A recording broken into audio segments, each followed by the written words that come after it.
Hello అండి, అందరికీ నమస్కారం. ఈరోజు మనం మధ్యాహ్నం భోజనం వచ్చేసరికి బటర్ గార్లిక్ చికెన్ ట్రై చేయడం జరిగింది.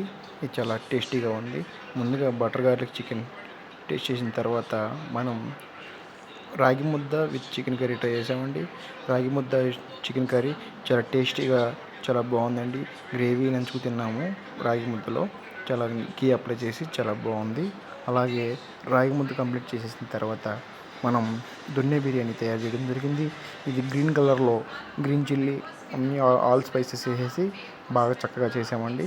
కొరియాండర్ మెంతి వేసేసి ఆ గ్రీన్ కలర్ చాలా బాగా వచ్చేసింది. తర్వాత చికెన్ కర్రీ కూడా చాలా టెండర్గా మంచిగా గ్రేవీతో మంచిగా కుక్ అయ్యడం జరిగింది. టేస్ట్ కూడా చాలా నెంబర్ వన్గా ఉందండి. తర్వాత వచ్చేసరికి మనం గార్లిక్ చికెన్ కంప్లీట్ చేసాము. తర్వాత వచ్చేసరికి రాగి ముద్ద విత్ చికెన్ కర్రీ, తర్వాత దొన్నె బిర్యానీ మొత్తం కంప్లీట్ చేయడం జరిగింది.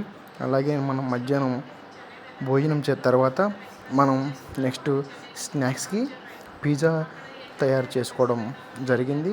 పిజ్జా కూడా చాలా చికెన్ టిక్కా పిజ్జా చాలా టేస్టీగా కుదిరింది. ఆరిగానోస్ చిల్లీ ఫ్లేక్స్ వేసి చక్కగా టమాటో సాస్ తీసేసుకుని పిజ్జాలోకి టేస్ట్ చేయడం జరిగింది. చాలా టేస్టీ అండ్ సూపర్గా ఉంది. మన ఛానల్ సబ్స్క్రైబ్ అయితే సబ్స్క్రైబ్